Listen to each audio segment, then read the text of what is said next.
Dans cette vidéo, on va corriger l'évaluation diagnostique, partie grammaire. Tout d'abord, on va faire un petit rappel par rapport aux types de phrases. Les types de phrases. Alors, une phrase est une suite de mots qui a un sens. Elle commence toujours par une lettre majuscule et se termine par un point. Donc, une phrase commence toujours avec une lettre majuscule. Et même si une phrase qui commence par une lettre majuscule et se termine par un point et qui n'a pas un sens, on ne peut pas la nommer une phrase. Donc, une phrase doit avoir absolument un sens. Et elle doit commencer par une lettre majuscule et doit se terminer par un point. Il existe 4 types de phrases. Phrase déclarative, phrase interrogative, exclamative et finalement une phrase impérative. La phrase déclarative. Alors, la phrase déclarative sert à donner une information et nous annonce quelque chose, une opinion ou pour faire une description. Et elle se termine absolument par un point. Exemple. Hiba est en 6e année de l'enseignement primaire. Dans cette phrase, on commence par une lettre majuscule et on termine par un point.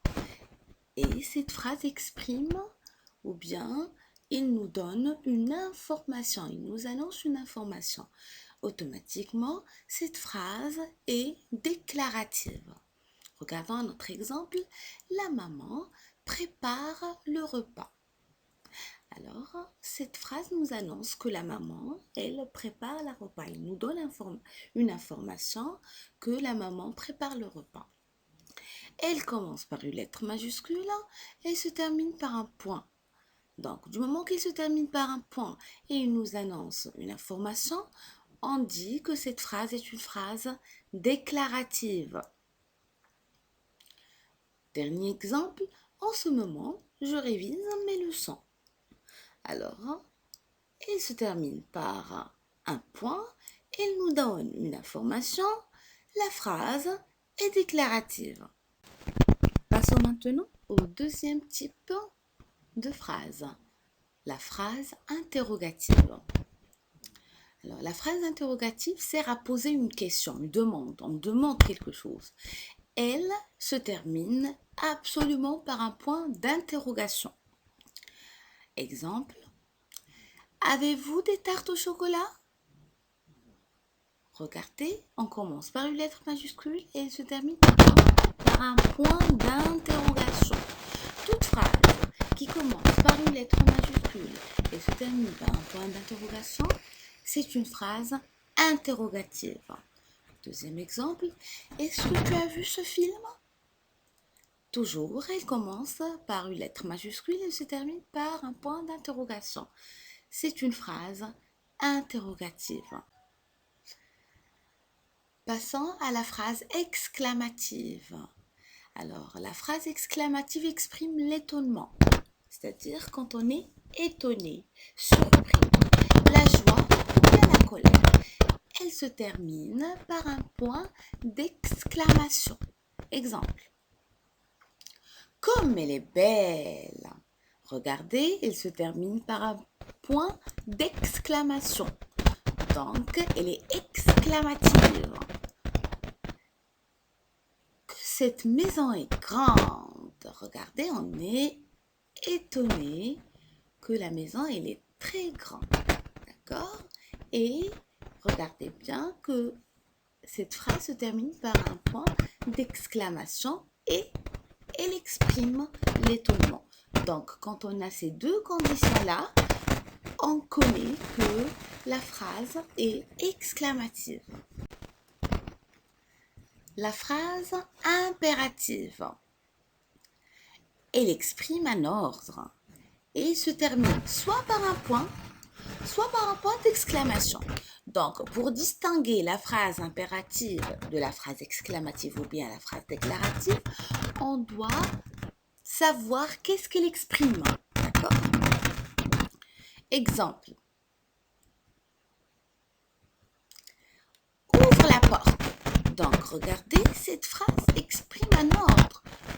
Je vous oblige à ouvrir la porte. Donc, cette phrase exprime un ordre et se termine par un point. Donc, c'est une phrase impérative.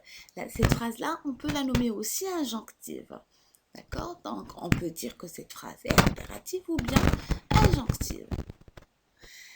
En passant aux exercices d'application. Identifie le type de chaque phrase. Alors on a, voulez-vous manger une crêpe? N'éteins pas la bougie. Selma regarde la télévision. Est-ce que tu aimes le chocolat? Alors on va passer phrase par phrase. On va corriger phrase par phrase. Voulez-vous manger une crêpe? Alors on va remarquer que la phrase sert à poser une question.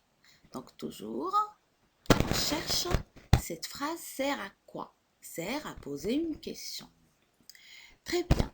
On va remarquer aussi que cette phrase se termine par un point d'interrogation. Donc, cette phrase automatiquement est une phrase interrogative. La phrase qui suit, n'éteins pas la bougie. Toujours en cherchant, cette phrase exprime quoi? Donc, cette phrase exprime un ordre. Il ne faut pas éteindre la bougie. N'éteins pas la bougie. Et se termine par un point. Donc, c'est une phrase impérative. Il faut impérativement ne pas éteindre la bougie. Donc, c'est une phrase impérative. Selma regarde la télévision. Toujours, cette phrase nous annonce une information. Et se termine par un point. Donc, c'est une phrase déclarative. Est-ce que tu aimes le chocolat? Regardez bien, cette phrase sert à poser une question. Et il se termine par un point d'interrogation. Donc, c'est une phrase interrogative. Du moment qu'on a terminé l'exercice d'application, on va corriger la partie de l'évaluation diagnostique. Alors, on avait 4 phrases. Il était jeune et maigre. Il portait une moustache. Ferme la porte. Quel malheur! Alors, on a phrase déclarative, interrogative, exclamative. Donc, on a la première phrase. Il était jeune et maigre. Cette phrase nous annonce une information que le voleur était jeune et maigre. Et se termine par un point. Donc, c'est une phrase déclarative. Il portait une moustache. Cette phrase sert à poser une question et se termine par un point d'interrogation. Donc, c'est une phrase interrogative. Ferme la porte. Cette phrase exprime un ordre et se termine par un point. Donc, c'est une phrase impérative. On doit impérativement fermer la porte. Quel malheur! Cette phrase exprime l'étonnement et se termine par un point d'exclamation. Donc, c'est une phrase exclamative. Alors, on va faire un petit rappel par rapport au complément d'objet. Alors, le complément d'objet complète le verbe. Il énonce la personne ou la chose sur laquelle porte l'action exprimée par le verbe. Donc, toujours le complément complète le sens de la phrase. Exemple. Par exemple, on a Selma regarde la télé. Toujours dans la phrase, on a un sujet, un verbe et un complément. Alors, le sujet dans cette phrase, c'est Selma. Le verbe, regarde. Si on avait dit Selma regarde, est-ce qu'on va comprendre la phrase? Non. Donc, quand on a ajouté la télévision, donc on a compris la phrase. La phrase a un sens maintenant. Donc, c'est pour ça qu'on l'appelle un complément. Pourquoi? Parce qu'elle nous complète la phrase et la donne et lui donne un sens. Le complément d'objet est de deux types, direct et indirect. Complément d'objet direct. Alors, le complément d'objet direct est un mot ou bien un groupe de mots, plusieurs mots, qui se joignent au verbe, sans préposition pour en compléter le sens. Donc, le complément d'objet direct, il nous complète le sens de la phrase. On comprend la phrase. Et il est directement collé avec le verbe, sans avoir une préposition. Exemple. Ali mange une pomme. Alors, on va détecter ou bien savoir les composants de cette phrase. Qui mange la pomme? C'est Ali. Donc, automatiquement, Ali, c'est le sujet de cette phrase. Ali, qu'est-ce qu'il fait? Quelle est l'action que fait Ali? Il mange. Donc, le verbe, c'est manger. Et Ali mange. Si on avait dit Ali mange, est-ce qu'on va comprendre la phrase? Non, on ne va pas la comprendre. Donc, une pomme vient de compléter notre phrase et elle lui donne un sens. Donc, on l'appelle un complément. Pour savoir le complément d'objet direct, il faut poser impérativement la question quoi ou bien qui. Donc, c'est ce qu'on va faire. Ali mange quoi? Qu'est-ce qu'il mange Ali? Il mange quoi? Une pomme. Donc, une pomme, c'est le complément d'objet direct. Il est direct. Il est collé avec le verbe. Il n'y a aucune préposition. Ni à, ni de, ni avec, ni rien du tout. Mange quoi? Une pomme. Donc, une pomme, c'est le complément d'objet direct. Le complément d'objet indirect. Alors, le complément d'objet indirect est un mot ou un groupe de mots qui se joint au verbe aussi, mais par l'intermédiaire d'une préposition pour compléter le sens. Alors, s'il vous plaît, il doit y avoir toujours une préposition. Exemple, Ali parle à sa sœur. Qui parle à sa sœur, c'est Ali. Donc, Ali, c'est le sujet. Quelle est l'action que fait Ali? Il parle. Donc, parle, c'est le verbe. À sa sœur, c'est le groupe de mots qui est venu pour compléter le sens de la phrase. Donc, à sa sœur, c'est le complément. Alors, regardez dans cette phrase, il y a une préposition. La préposition, c'est à. Pour connaître le complément d'objet indirect, on pose les questions. À qui? À quoi? De qui? De quoi?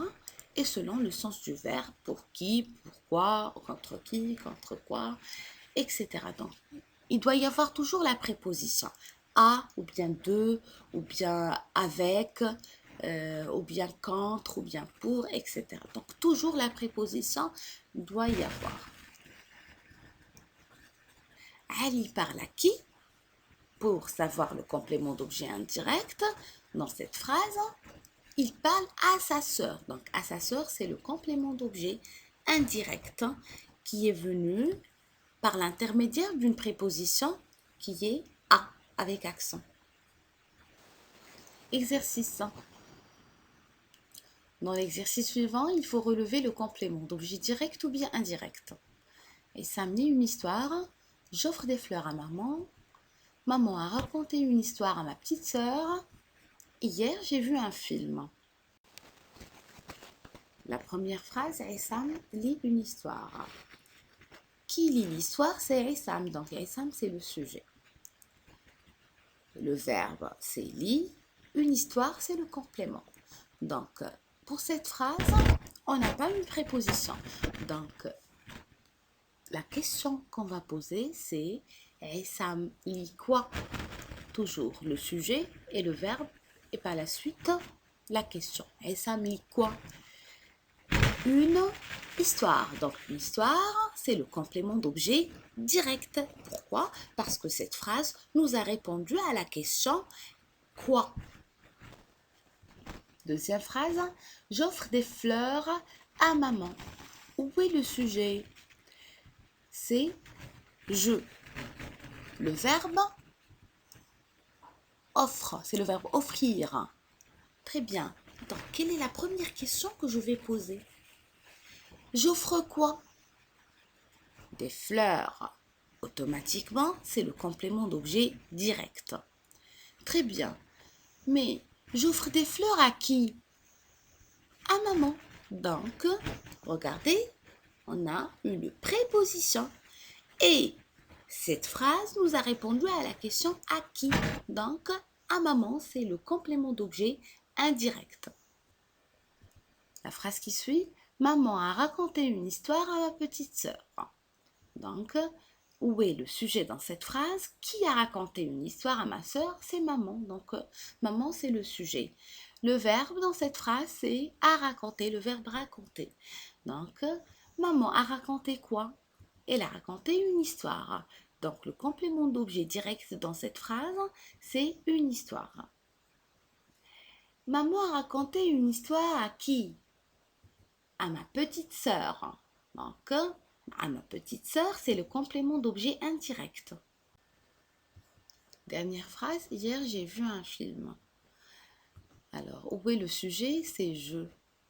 Le verbe, c'est le verbe voir, au passé composé. Très bien. Alors, j'ai vu quoi?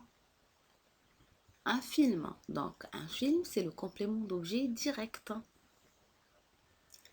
Maintenant, on va corriger la partie de l'évaluation diagnostique. Relie par des flèches. Le voleur portait une moustache. Le commissaire sort du commissariat. On a le complément d'objet direct ou bien indirect. Alors, où est le sujet dans la première phrase? Qui portait une moustache? C'est le voleur. Donc, le voleur, c'est le sujet. Porter, c'est le verbe. Et le complément, c'est une moustache. Donc, le voleur portait quoi? Une moustache. Donc, une moustache, c'est le complément d'objet direct. Il n'y a aucune proposition. Donc, le complément est collé avec le verbe. C'est un complément d'objet direct. Le commissaire sort du commissariat. Donc, le sujet dans cette phrase, le commissaire. Le verbe sort, c'est le verbe sortir. Alors, du commissariat, c'est le complément qui a complété le sens de la phrase. Donc, du commissariat. Alors, le commissaire sort de quoi? Du commissariat. Très bien. Donc, c'est du commissariat, c'est le complément d'objet indirect. On est arrivé à la fin de cette vidéo. Merci pour votre attention.